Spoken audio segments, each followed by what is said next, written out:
মা বাবা তোমার জান্নাত, মা বাবা তোমার জাহান্নাম। যুবক, কিভাবে মা বাবার সঙ্গে ভালো ব্যবহার করেছ? রাসূল বলছেন আল জান্নাতু তাহতা আকদামিল উম্মাহাত, মায়ের পায়ের নিচে তোমার জান্নাত। আর মা বাবা তোমার জাহান্নাম। কিভাবে? মা যদি বলে উফ কাজটা করলে কি, মনে রেখো তোমার জাহান্নাম অবধারিত হয়ে গেছে। আল্লাহ বলছেন ওয়ালা তানহারহুমা, দুইজনকে ধমক দেওয়া যাবে না। কি করতে হবে? ওয়া কুল লাহুমা, দুইজনের সঙ্গে কওলান কারীমা, সম্মানজনক ব্যবহার করতে হবে। এইভাবে আঙ্গুল তুলে কথা বলা যাবে না, এটা দাও ওইটা দাও, এটা পারবো না, এইরকম কথা বলা যাবে না। কি করতে হবে? ওয়াখফিজ লাহুমা জানাহা যুল্লি মিনার রাহমা, নম্রতার চাদর বিছিয়ে কথা বলতে হবে। কেন? কারণ তার উদরে, তার জঠরে, তার পেটের ভিতরে আমি কষ্ট দিয়ে এসেছি, তাকে সম্মান করতে হবে। এ বিধান কোনো মোল্লার নয়। বলুন কার? আল্লাহ। আরো বড় করে বলুন কার? বাস, এই পর্যন্ত ওয়াজ বুঝছেন কিনা আপনারা?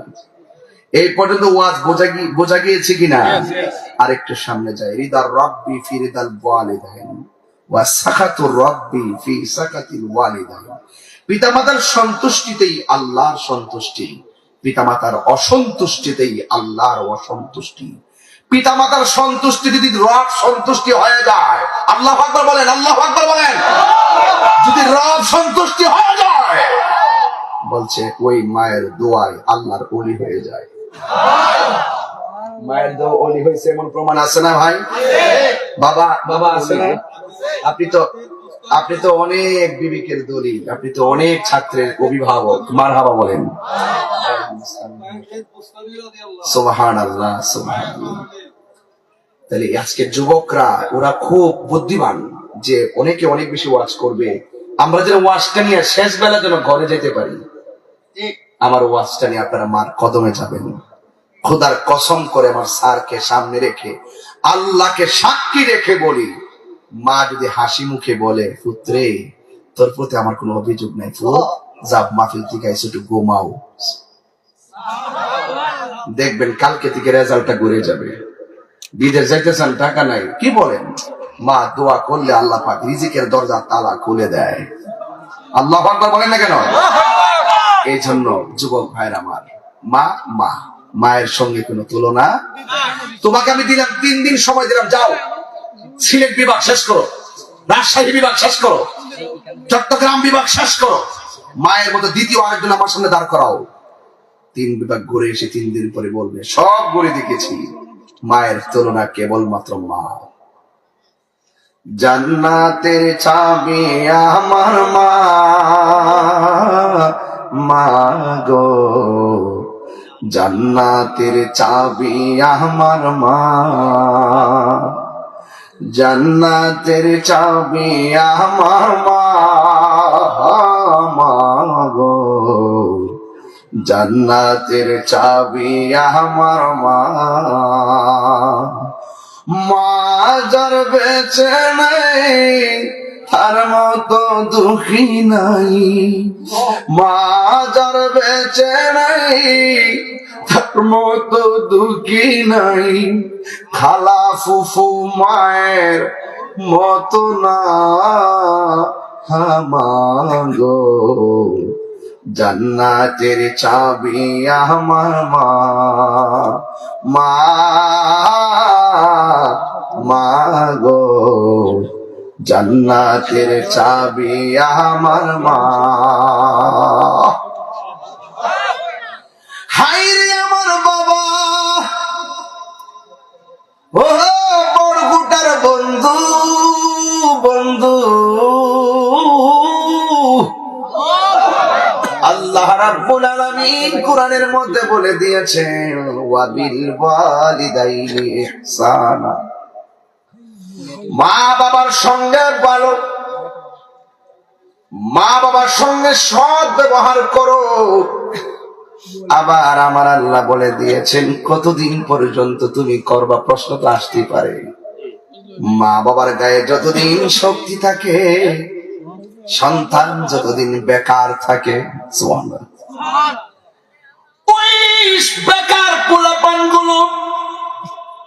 মা বাবার কাছ থেকে টাকা নিতে পারে, মা বাবার কাছ থেকে সুবিধা নিতে পারে, ততদিন পর্যন্ত সন্তান মার মোটামুটি ভালোবাসে। খেয়াল করেন, যখন সন্তানের গায়ে শক্তি, মা বাবা যখন দুর্বল হয়ে যায়, মার জিনিস বেচা পুলারে মানুষ বানাই, বাপের গান জড়ায়া জীবনটার তাসপাতা বানাই,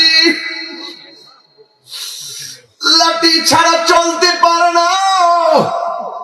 সন্তান যখন মানুষ হয়ে যায়, বড় অফিসার হয়ে গেলে এমন তথ্য পাওয়া যায়, ছেলে তাকে ঢাকা গুলশানের ফ্ল্যাটে, ওই বাপটা তাকে বৃদ্ধাশ্রমে।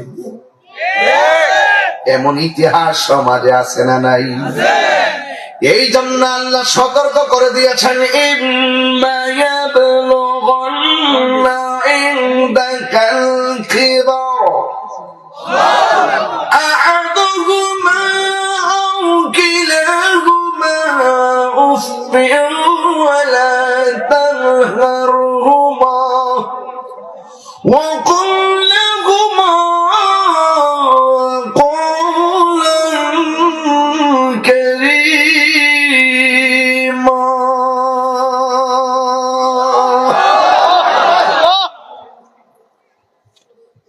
ইম্মা ইয়াবলুগান্না, যদিও তারা পৌঁছে, ইনদাকাল কিবার বার্ধক্যে, যদি মা বাবা বুড়াও হয়ে যায়, আল্লাহ দেখছেন নি কত উত্তম পরিকল্পনাকারী, ওয়াল্লাহু খায়রুল মাকিরিন, আল্লাহ কত উত্তম পরিকল্পনাকারী। আল্লাহ তো জানে যে এক সময় সন্তানরা জোয়ানকালে ভালোবাসা দেখাবে, বৃদ্ধকালে হয়তো তা ডিসলাইক করতে পারে। আল্লাহ সতর্ক করে দিয়ে খবরদার, ইম্মা ইয়াবলুগান্না ইনদাকাল কিবার আহাদুহুমা আও কিলাহুমা ফালা তাকুল লাহুমা উফিউ ওয়ালা তানহারহুমা ওয়াকুল লাহুমা কওলান কারীমা। মা বাবা বৃদ্ধ হয়ে গেল, মা বাবার সঙ্গে সৎ ব্যবহার করতে হবে, তাকে ধমক দিয়ে কথা বলা যাবে না। চিৎকার বের করে আল্লাহু আকবার।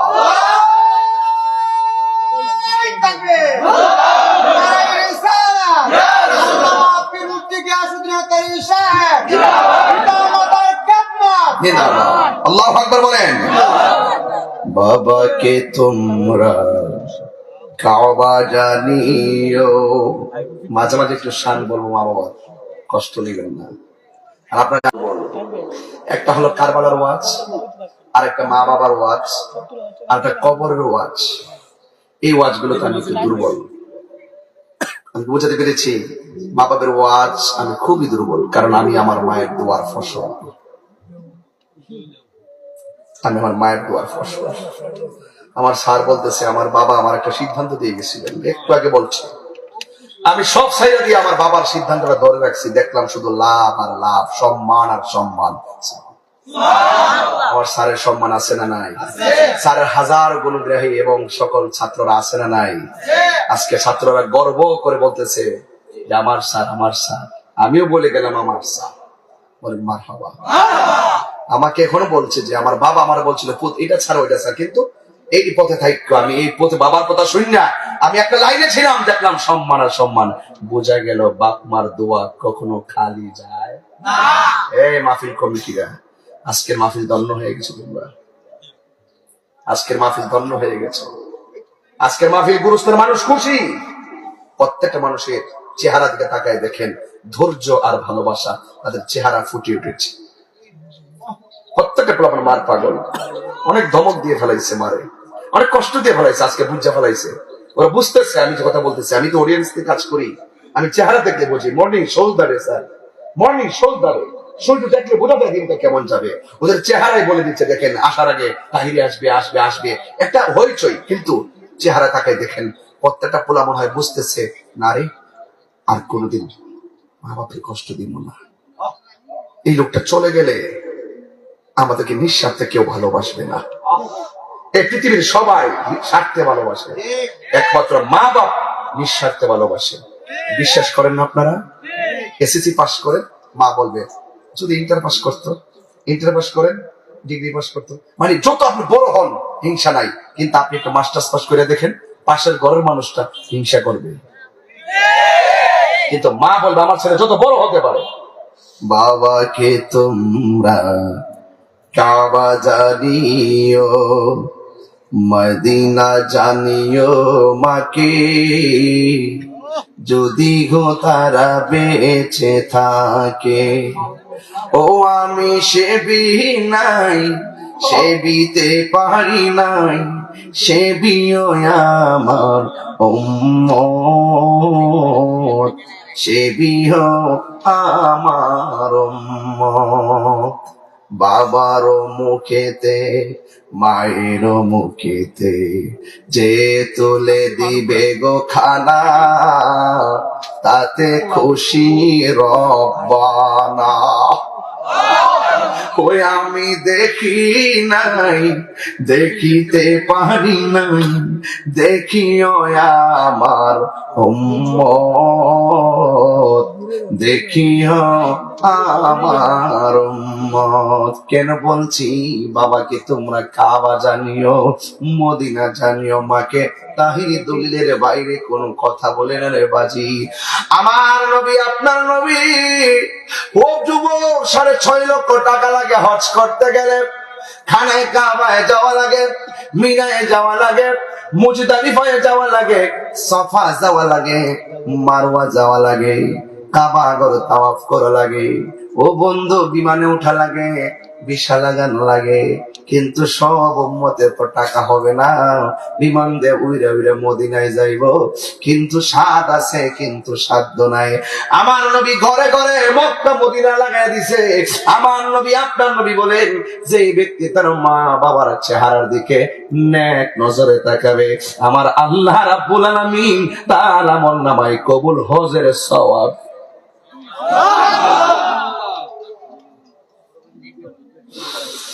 ওই মক্কা মদিনা যার কবরে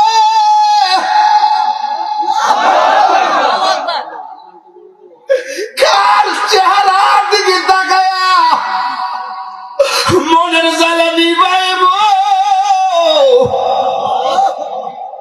আমার তো আব্বা না, আমি তো চাইলেই দেখতে পারি না, আমার তো আব্বা নাই, চাইলেই তো টাকা দিতে পারি না, আমার তো আব্বা নাই, চাইলে তো ডাক দিতে পারি না।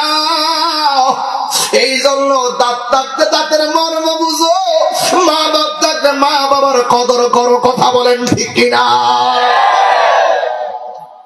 কি দিয়ে মাছ বুঝাইতাম রে বন্ধু। আমার নবী একদিন গুরুস্থানে গেল। আল্লাহ কয়টা গেল?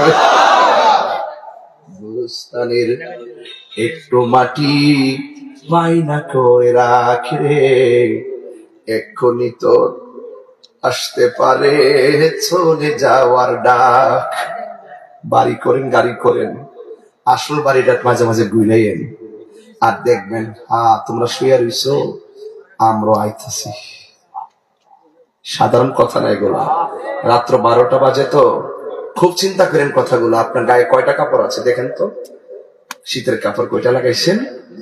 একটা বার দীক্ষা দিয়েন না, একটা বার দেখেন না 3টা পাতলা কাপড় দিয়ে মাঠে ফালাই দিয়েছেন শীতের মধ্যে, আন্দার ঘরটার মধ্যে পুইরা রইছে, খবর নেই না আমরা। কথা বলেন ঠিক কিনা? এই বাপটা তো কবরে আছে না নাই? যার নাই সে বুঝে বাবা হারা ব্যথা কত। আল্লাহর হাবিবের দরবারে একটা ছেলে আসলো। আয়েশা বলল, ইয়া রাসূলুল্লাহ, আমি একটা মেয়ের বিয়ের প্রস্তাব দিয়েছি, মেয়েটা আমাকে ডিসলাইক অ্যালাউড করেছে, ডিসলাইক করেছে। ডাক দিয়া বলেন, আব্দুল ইবনে আব্বাস রাদিয়াল্লাহু তাআলা আনহুর কাছে একটা ছেলে আসলেন। আয়েশা বললেন, ইয়া ইবনে আব্বাস, আমি একটা মেয়েকে পছন্দ করতাম, মেয়েটাকে আমি বিয়ের অফার দিয়েছি, মেয়েটা আমার প্রস্তাব রাখে নাই, আমার বিয়ের প্রস্তাব রাখে নাই। কিছুক্ষণ পরে আরেকটা ছেলে বিয়ের প্রস্তাব দিল, ওই প্রস্তাবে মেয়েটা রাজি হয়ে গেল। আমি একটু ক্ষুব্ধ হয়ে গেলাম, ক্ষুব্ধ হইয়া মেয়েটাকে আমার নিজের হাত দিয়ে আমি হত্যা করেছি। ও ইবনে আব্বাস, আল্লাহর কাছে আমি ক্ষমা পাবনি। আব্দুল্লাহ ইবনে আব্বাস রাদিয়াল্লাহু তাআলা আনহু তিনি ডাক দিয়ে বলেন, হ্যাঁ যুবক, তোমার মা জীবিত আসেনি। সুবহানাল্লাহ বলবেন না? ইয়া রাসূলুল্লাহ, আমার মা তো দুনিয়াতে নাই। এবার ডাক দিয়ে কয়ে, তুমি আল্লাহর কাছে এবার ক্ষমা চাও। আর একজন রাবী বলেন, আমি আব্দুল্লাহ ইবনে আব্বাসের কাছে গেলাম, গিয়ে জিজ্ঞেস করলাম, হে ইবনে আব্বাস, ছেলেটা একটা মেয়েকে খুন করেছে, আপনি তাকে ডাইরেক্ট বলতে পারতেন আল্লাহর কাছে ক্ষমা চাও, কিন্তু আপনি এই কথা না বলে ছেলেটাকে প্রথম কেন বললেন তোমার মা আসেনি? এই ব্যাখ্যাটা জানতে চাই। এবার ডাক দিয়ে বলে, শোনেন, সে অন্যায় করেছে, এমন জঘন্য অপরাধ করেছে, এই পৃথিবীতে একটা মানুষ যদি ওই ছেলেটার পক্ষ নিয়ে আল্লাহর কাছে বলতো, আল্লাহ আমার সন্তান যা করেছে তুমি তারে মাফ করে দাও, মায়ের মতন এমন দোয়া কবুলের গ্যারান্টি আমি অন্য কিছুকে দিতে পারি না। বুঝতেছেন তো? আল্লাহর হাবিব আরেক জায়গায় গেলেন, নতুন গুরুস্থান, একদম নতুন একটি গুরুস্থান। ওই গুরুস্থানের মধ্যে আমার নবী গিয়েছেন। সেই গুরুস্থানের মধ্যে যাওয়ার পর আমার নবী, আপনার নবী, সুন্দর সুন্দর অনেকগুলা কবর নতুন দিয়েছে। যতটা কবর দেখেছেন সবগুলা কবর দেখে দেখে আমার নবী মুচকি হাসি দিয়েছেন। সাহাবীরা ডাক দিয়ে বলে, ইয়া রাসূলুল্লাহ, নবী গো, ও মায়া নবীজি, আপনি সব কবর দেখে দেখে মুচকি হাসি দিলেন, আমরা লক্ষ্য করেছি আপনি আরেকটা কবর দেখে আপনি চোখের পানি ফেলে কান্না করেছেন। আপনারা জবান খুলে বলেন, আমার নবী কবর নিচে দেখার ক্ষমতা আছে না নাই?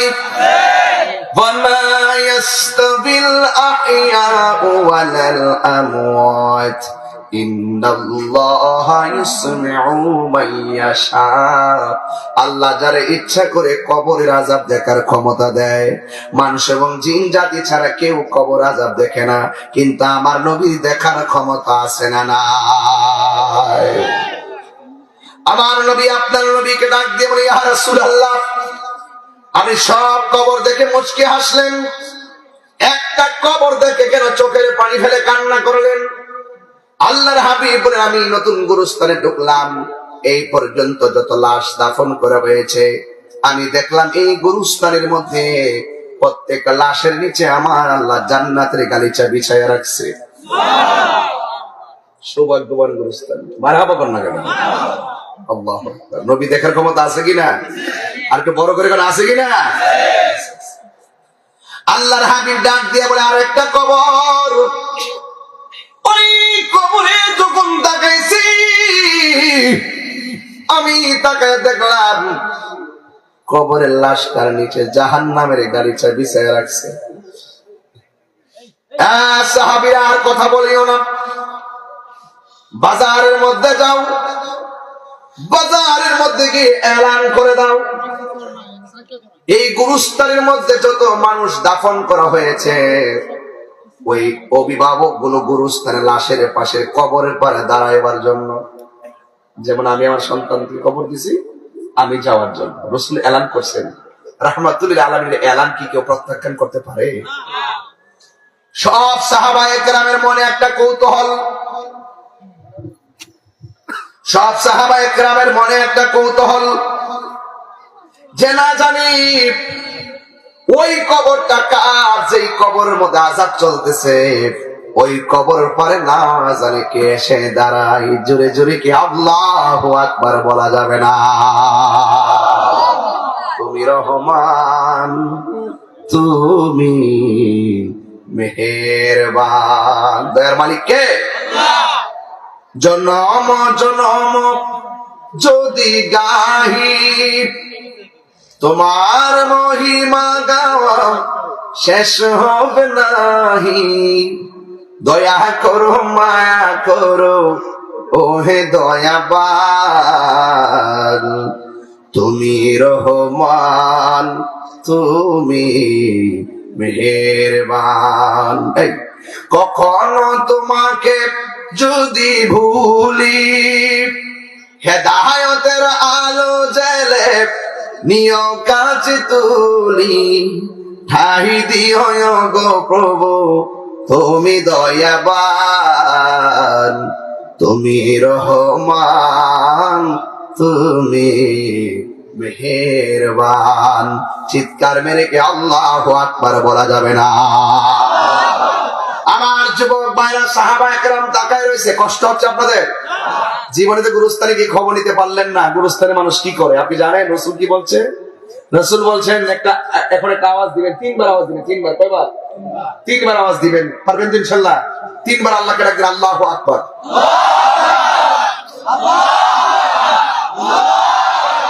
একটু অস্থির মনে হইল না? এই যে আল্লাহু আকবার ডাকতেছি, একটা ডাবল ডাবল ডাকতেছি, একটা আওয়াজ হচ্ছে না?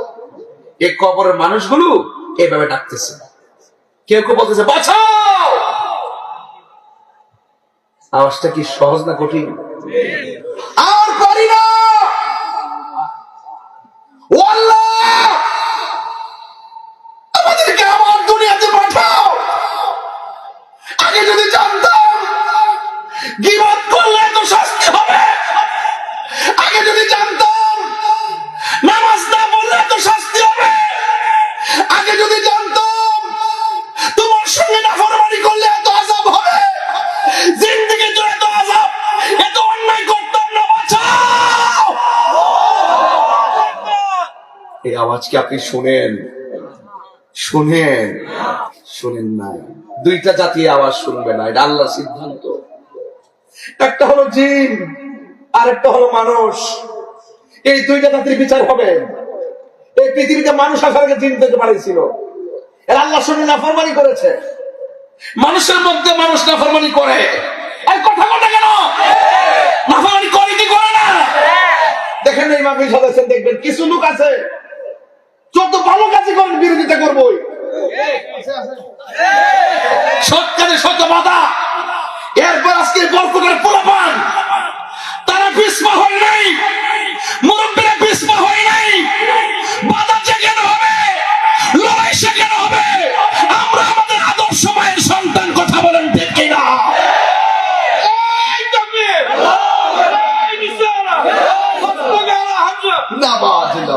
আল্লাহু আকবার বলে। কি আওয়াজকে আমরা শুনি? কবরের আওয়াজ। গরু শোনে। কি শোনে বাবা? চতুষ্পদ জন্তুরা শুনে।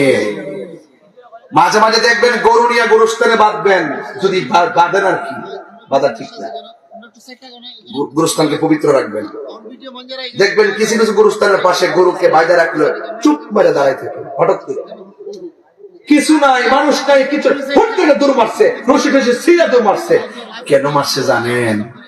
কবরের আযাবের আওয়াজ শূন্য উঠে দূর মারছে। আমরা এগুলো বুঝি না ভাই, আমরা এগুলো বুঝি না, আমরা চিন্তা করি না। ওয়ায়াতাফাক্কারুনা ফি খালকিস সামাওয়াতি ওয়াল আরদি। আসমান জমিনে যা আছে সব নিয়ে গবেষণা করতে হবে। আমি আমার না, আমি বলেন আমি আমার না, আমি কার? আর যে কার? যে ব্যক্তি নিজেকে নিজে চিনতে পেরেছে সে তার আল্লাহকে চিনতে পেরেছে। আমার যুবক ভাইরা, গড়ির কাঁটাদের 17 মিনিট আলোচনা করব। আমি রাত্র বিলম্ব করব না, এই জন্য কথা ক্লিয়ার করে দিচ্ছি। 36 মিনিট হয়ে গেছে কথা বললাম, মনে হয়েছে যেন 6.5 মিনিট কথা বলেছি। কারণ মায়ের ভালোবাসার কথা বললে কোনো মায়ের সন্তানের চোখে ঘুম আসতে পারে না। কথা বলেন ঠিক কিনা? এই জন্য ওয়াজ লম্বা করা মূল উদ্দেশ্য নয়, মেনে নেওয়াটা হলো উদ্দেশ্য। জানার নাম ইমান নয়, মানার নাম হলো ইমান। আজকে থেকে তওবা করব, জীবনে যতদিন বাঁচবো মা বাবার মনে কোনোদিন কষ্ট দিব না। সাহাবায়ে কেরাম বলেন, রাসূল দেখলেন যে কবরের মধ্যে আযাব হইতেছে, ওই কবরের পরে কে আইসা দাঁড়ায় এটা দেখতে হবে। না জানি কার সন্তান, না জানি কার স্বামী, না জানি কার মা বাপ। আল্লাহু আকবার। এবার সাহাবায়ে কেরাম কৌতূহল করে তাকায় রইল। সব কবরের পরে এসে দাঁড়াইছে, সবাই আনন্দিত অবস্থায়। কিন্তু যে কবরের মধ্যে আযাব হইতেছে, ওই কবরের মধ্যে অন্য কেউ এসে দাঁড়াই নাই। একটা মহিলা লাঠি ভর করে করে কবরের পাড়ে এসে দাঁড়ায় গেছে। আল্লাহর হাবিব পিছন দিক দিয়ে গিয়ে বললেন, মা। এ বরকটের মানুষ জবানটা খুলে বলেন, মা। লজ্জা নিয়েন না, বলেন মা। মা। এই মা শব্দটা বড় দামি একটা শব্দ রে বাবা। মা শব্দটা বড় মধুর, জ্বর উঠলে বুঝবেন। হাজার মানুষ কপালে হাত বুলাইয়া দেয়, শান্তি লাগে না। মায়ের পরশটা মাথায় লাগলে জ্বর ভালো হয়ে যায়। কথা বলেন ঠিক কিনা? এবার আল্লাহর হাবিব পিছন দিক দিয়ে গিয়ে বললেন, মা, আপনি যে লাশটাকে দাফন করা হয়েছে সেই লাশের কি হন? মহিলাটা ডাক দিয়ে বলে, ইয়া রাসূলুল্লাহ, এই কবরে আমার সন্তান শুয়ে আছে। আল্লাহর হাবিব বললেন, মা, আপনি জানেন আপনার সন্তানটা কেমন আছে? মহিলাটা বলে, ইয়া রাসূলুল্লাহ, আল্লাহ এবং তার হাবিব ভালো জানে। আমার রাসূল বলেন, মা, আমি দেখতেছি এই গুরুস্থানে সবাই আনন্দে ঘুমাইয়া রয়েছে জান্নাতের গালিচায়, আর আপনার সন্তানটা জাহান্নামের গালিচায় কাঁদতেছে। এই কথা শুনলে মার ভালো লাগে না খারাপ লাগে? অনেক কষ্ট লাগে। কিন্তু গুরুস্থানে সাহাবায়ে কেরাম বিচিত্র চিত্র দেখলো। স্যার, গুরুস্থানে সাহাবীরা দেখতেছেন সন্তান কষ্টে আছে, কিন্তু মা যেই মাত্র শুনছে সন্তান জাহান্নামের গালিচায় চিল্লাইতেছে, এই কথা শুনে মা দেখিনি হিল হিল করে হাসতে শুরু করলো। এমন ভাবে হাসতে শুরু করলো, এমন হাসা কোনোদিন হাসে নাই। হাসতে হাসতে লাঠি নিয়ে নাচতে শুরু করলো। আল্লাহর হাবিব ডাক দিয়ে বলেন, মা, আপনি মা সন্তানের কষ্টের কথা শুনে কেন আপনি হাসলেন গো মা? এই কথা শোনার পর মহিলাটা ডাক দিয়ে কই, ইয়া রাসূলুল্লাহ, ইয়া হাবিবাল্লাহ, নবী গো,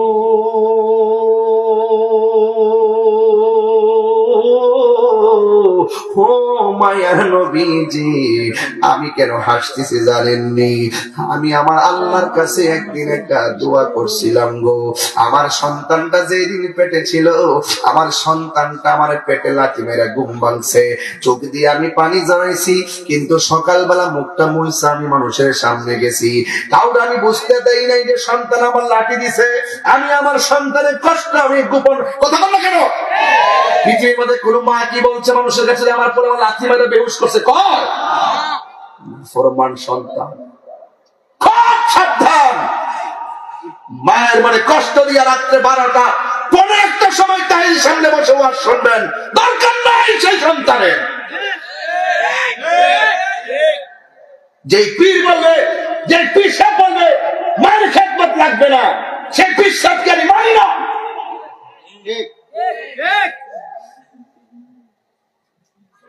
কথা বল না কেন? আপনি জানেন সেই মা কত কষ্ট করে আপনার জন্য? জানেন না? আপনি নিজে বাপ হবেন, বুঝবেন তখন কেমন লাগে সন্তানের জন্য। খেতিরা খেতে ভাঙ্গে, খেতিরা খেতে ভাঙ্গে। বলে দিলাম, একটু সামনে যাওয়ার পর বলবো। এখন হয়তো বোঝাই যাচ্ছে ওয়াজটা, একটু পরে বুঝাইতাম না। একটু পরে হয়তো তওবা নাই ধ্বংস।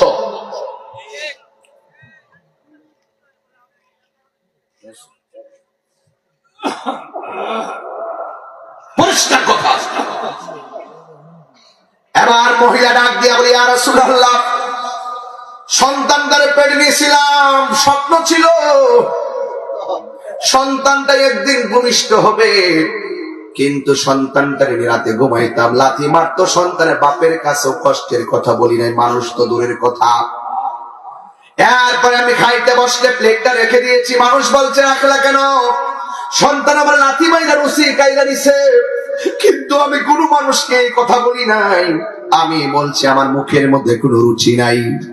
এইভাবে আমি কোলে পিঠে করি না সন্তানটারে 10 মাস 10 দিন আমি গর্ভে রেখেছি। ইয়া রাসূলুল্লাহ, নবী গো, ও মায়ার নবীজি, একদিন আমার পেটের মধ্যে ব্যথা উঠেছে। এই সন্তানটা মনে হয় দুনিয়ার আলো বাতাস দেখার সময় হয়ে গেছে। তাই মাস চাইসা আমাকে ঘরের দরজা লাগায় ভিতরে ঢুকাইছে। ওরা আমাকে স্টেটমেন্ট দিয়েছে, এই সন্তানকে ভূমিষ্ঠ হওয়ার সময় আমি নাকি বেহুশ হয়ে গেছিলাম মরণের মতন। আল্লাহ আল্লাহ আমার জীবন দিছে, তাই বলে আমার সন্তান জাদুমণির আমার কোলের মধ্যে নীতি নিয়ে সান্ত্বনা পেয়েছিলাম। এমন অনেক মহিলা আছে, বড় কোটায় আছে কিনা আমি জানি না, এমন কিছু মহিলা আছে যারা ডেলিভারির কেসে বাচ্চা ওয়া করে মা চিরদিনের জন্য দুনিয়া ছেড়ে চলে যায়। এমন মা সংসারে আসে না নাই। আল্লাহর হাবিব বলেন, ডেলিভারির কেসে যে সমস্ত মহিলা মারা যায়, আল্লাহ রাব্বুল আলামিন ওই মহিলাটারে শহীদের মর্যাদা দান করে দেয়। আর জোরে জোরে বলুন আল্লাহু আকবার। মায়ের কান্দন যাবত জীবন, 2-4 মাস বোনের কান্দন রে, গোরের পরিবারের কান্দন কয়েক দিন পর থাকে না। দুঃখের দরদি আমার জনম দুঃখী মা, গর্ভধারিণী মা, জন্ম দুঃখিনী মা, দুঃখের দরদি আমার জনম দুঃখী মা। 10 মাস 10 দিন মায়ে গর্ভে দিল ঠাই, রক্ত মাংস খাইয়া যেন এলাম দুনিয়ায়। ভূমিষ্ঠ হইয়া আমি উঠিলাম কান্দিয়া, শান্ত করিল মায়ের বুকের দুধ দিয়া। অসুখ হলে দেখি ছায়া,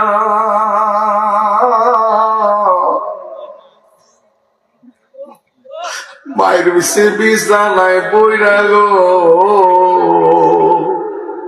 আমায় আল্লাহ যাও গো লয়া সন্তানের নিও না।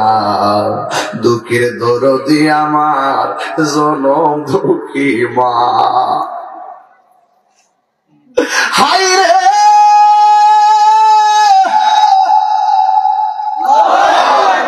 ওই আমার চুনার গানে বড় কোটার বাবা, কলিজাটা দি ফাইটা যাই রে। ওই মহিলা কই নবী গো নবী, আমি আমার বুলারে ভূমিষ্ঠ করলাম, শীতের দিন টানে পেশাব করলো, বামে নিলাম, বামে পেশাব করলো, বুকে রাখলাম, নিজের শাড়ি কাপড় কাটটা কাটটা তল বিছনা বানাইলাম।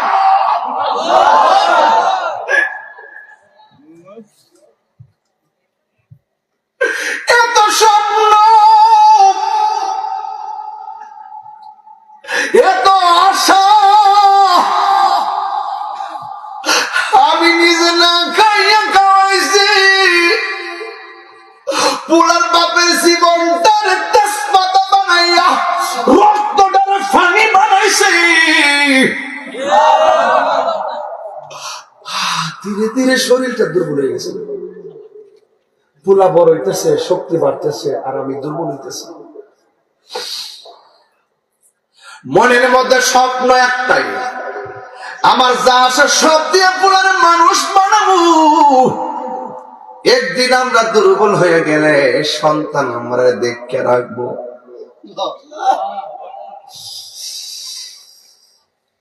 আমার সন্তান বড় হয়েছে, প্রতিষ্ঠিত হয়ে গেছে, আমরা দুইজনের গর্ব বইটা হয়ে গেছি, চলতে পারি না, বুকে ব্যথা, পিঠে ব্যথা, কোমরে ব্যথা, শরীর দুর্বল হয়ে গেছি। কিন্তু পোলাটারে এত বোঝাইলাম, সে আমার কথা বোঝে না, তার বাবার কথা বোঝে না। মাঝে মাঝে বলে আমরা নাকি বুঝি না। এই কথা বললে দুইজনে বয়া বয়া কান্দি। এই দিনের জন্য নাকি পোলারে বুকে পিঠে করে মানুষ করছি। এই যুবক, একদিন এমন সময় আইব, বড় বড় মাছের কেল্লা লয়া বাপের কথা মনে হইব। একদিন ব্যাংকে টাকা পরে থাকবে, বাপের কথা মনে হইব। বাপের কাছে দিয়ে কোনোদিন ইচ্ছা করে 10 টাকা দেই নাই, অথচ বাপটা কোনোদিন কয় না আমার 10,000 টাকা দেয়। বাপটা কোনোদিন কয় না আমার এক্সট্রা করা, ইসিজি করা। এমন ভাবে বাপটা হাজার কষ্ট গোপন রাইখা শুধুমাত্র কয় সন্তান ভালো চললেই আমি খুশি। বাবারে টাকা লাগবে না, তোরা খায়া দেয়া বাচ্চা থাকলে আমি বড় খুশি। এটার নামই হলো পৃথিবীর শ্রেষ্ঠ সম্পদ বাবা এবং মা। কথা বলেন বাজান, ঠিক কিনা?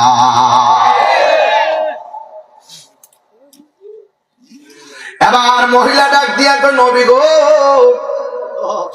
আমার সন্তানটা আমার কষ্ট দিছে, এমন আমি আর সহ্য করতে পারি নাই। নামাজের মুসল্লাই বলিস, আল্লাহর কইছে, আল্লাহ এর লাগে আমি তার মানুষ করছি, আমি ডাক দিলে জবাব দেয় না, আমি অসুস্থ হইলে খবর নেই না, আমার বিপদের কালে পাশে থাকে না। আল্লাহ সে আমারে কষ্ট দিতেছে, তুমিও তারে কষ্ট দিও। একটা বদদুয়া লাগাই দিছে। মহিলাকে আমি হাসতেছি, আল্লাহ যে আমি পাগলের ডাকটা কবুল করছে। এখন মা সন্তানের প্রতি মায়া, মায়া রে মায়া, আর উম্মতের প্রতি নবীর মায়া হাজার গুণ। নবী সব কবরে জান্নাতের গালিচায় ঘুমাইবো, একটা উম্মত কষ্টে থাকবে, নবীর সহ্য হয় না। আল্লাহু আকবার বলে কেন? আমার নবী, নবীর মতন মুস্তাজিব দাওয়া পৃথিবীর কোন নবী না, নবীর মতন মুস্তাজিব দাওয়া পৃথিবীর কোন রাসূল না, নবীর মতন মুস্তাজিব দাওয়া সৃষ্টি করার কেউ না। রাসূল ডাক দিয়ে কই, আল্লাহ একটু কবরের পর্দাটা খুলে দাও। খেয়াল করছেন কথাটা ওজন কত? কবরের যে জাজি আছে এটা একটু খুলে দাও। মহিলাটা, আমি তো দেখতেছি আজাবটা কেমন, আমি নবী তো দেখতেছি সে কেমনে ফিসাইতেছে, হ্যাঁ? মহিলাটা তো দেখে না। আল্লাহ দয়া করে পর্দাটা খুলে দিয়ে একটু সন্তানটারে মাথায় দেখে। আল্লাহর হাবিব বলতে দেরি, ওপেন হয়ে গেছে কবরের পর্দা। মা গো, মার সামনে সন্তানটা আল্লাহ গো কইয়া কবরে গড়াইতেছি। মা দেখে আর সহ্য করে নাই। আল্লাহ, ও আল্লাহ, আল্লাহ গো, আমার সন্তানটা তুমি এমন ভাবে কষ্ট দিবা জানলে কোনদিন বদদুয়া করতাম না গো আল্লাহ। দেখছেন মা কেমন জিনিস। আজকে আমি বইলা দিয়া যায়, হাজার কষ্ট দিয়াও যদি থাকেন ঘাবড়াবেন না। মার পায়ে দইরা, বাপের পায়ে দইরা বলবেন, আম্মা যা করছি ভুল করেছি, মেহেরবানি করে ক্ষমা করে দাও। সন্তানটারে যখন মা দেখলেন সন্তানটা জ্বলতেছে, এই মুহূর্তে মা আল্লাহর ডাক দিয়ে কই, আল্লাহ তোমার বন্ধু নবীর উসিলায় আমার পোলার কবরে জান্নাতের গালিচা বিছিয়ে দাও। আর জোরে জোরে কন্যা আল্লাহু আকবার। মাগো তোমার মতো লই না কেহ আমায় কুলে টানি, আঁচল দিয়ে মুছে না কেউ, আঁচল দিয়ে মুছে না কেউ আমার চোখের পানি।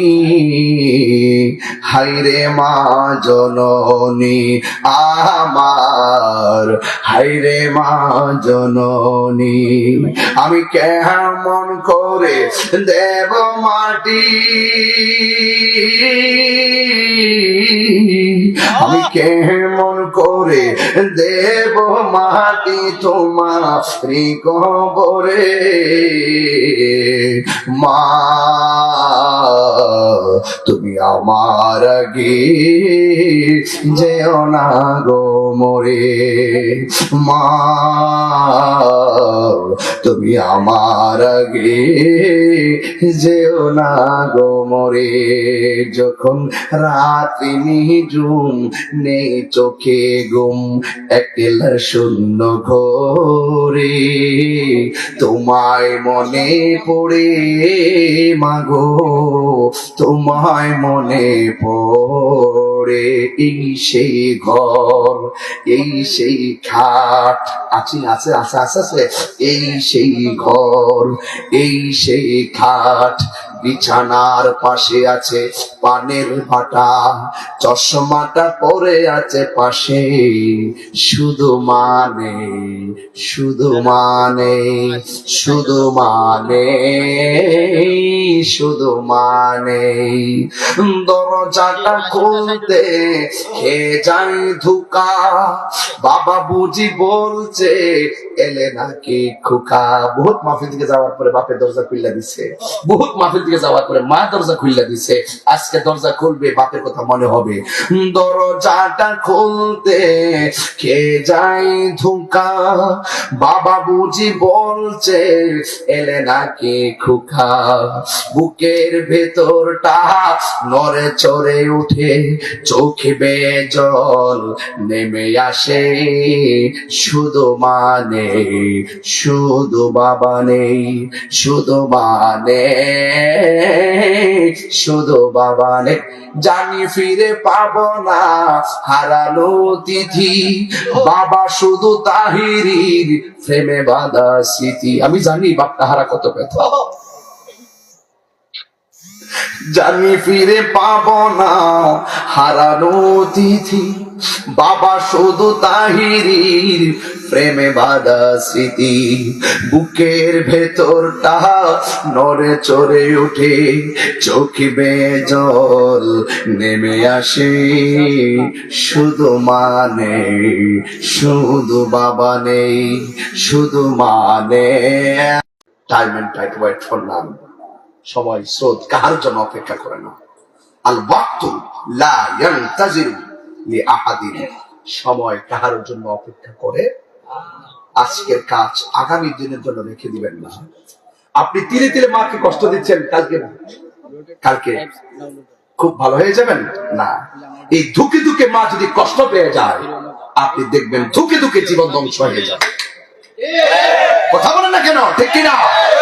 তাই আওয়াজ করে বলুন, ওই মা বাবার খেদমত আমরা চাই কি চাই না?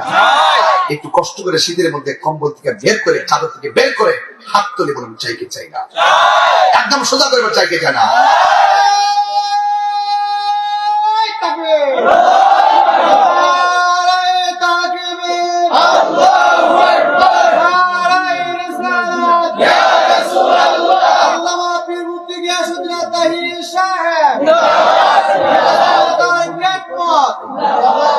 আল্লাহু আকবার বলেন।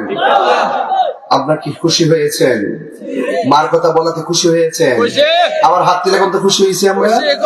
সত্যি করে কোন খুশি হয়েছি? মা বাবার কষ্ট, যারা কষ্ট দিয়েছে আমরা ক্ষমা চাইতে কি শরম লাগবে? যারা ক্ষমা চাইবেন ইনশাআল্লাহ। মা বাবা কবরে যায় থাকে জুমার দিন, যায় শুক্রবার মা বাবার কবরের পরে দাঁড়ায় বলবেন, রব্বির হামহুমা কামা রব্বায়ানি সগীরা। বলতে পারবেন ইনশাআল্লাহ? খবরদার ছেলেরা বিয়ে করবা, স্ত্রীকে বলবা, শোনো আমার বাবা আমাকে অনেক কষ্ট করে লালন পালন করছে, আমার বাবাকে কষ্ট দিও না। কথা বলেন না কেন? যে শখের মা বাপ বিয়াটা করা, সেই শখের হুজুর পানিও মা বাপ পায় না, এই যুগ এসে গেছে এখন। খবরদার, আপনি যদি পৃথিবীর প্রত্যেক বোনদেরকে বলতে চাই, আপনি যদি আপনার শাশুড়িকে ইজ্জত করেন, একদিন আপনার ছেলের বউ এসে আপনাকে সম্মান করবে। আর আপনি যদি আপনার শাশুড়িকে ইজ্জত না করেন, কাগজে লিখে রাখেন, কাগজে লিখে রাখেন, একদিন আপনার ছেলের বউ আপনাকে কড়াই গন্ডায় জবাব দিবে। কথা বলে ঠিক কিনা বলেন? খেতের ইডা খেতেই ভাঙ্গে। বলছিলাম না কথাটা?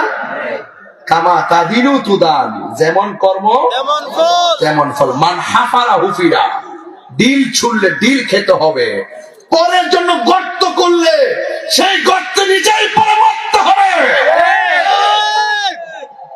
পরিষ্কার কথা। আজকে থেকে ওয়াদা করব, আমরা কখনো মা বাপের সঙ্গে খারাপ ব্যবহার করব না। এটা হলো আমার ওয়াজের মূল সামারি। এবার অনেক মা বোনরা মনে হয়ে আসছে পর্দার আড়ালে, তারা হয়তো বা আমি শেষ বক্তা, আমার পরে কি কেউ আছে? না থাকলে আমরা সবাই কিনে একটু জিকির করবো, রাজি আছেন?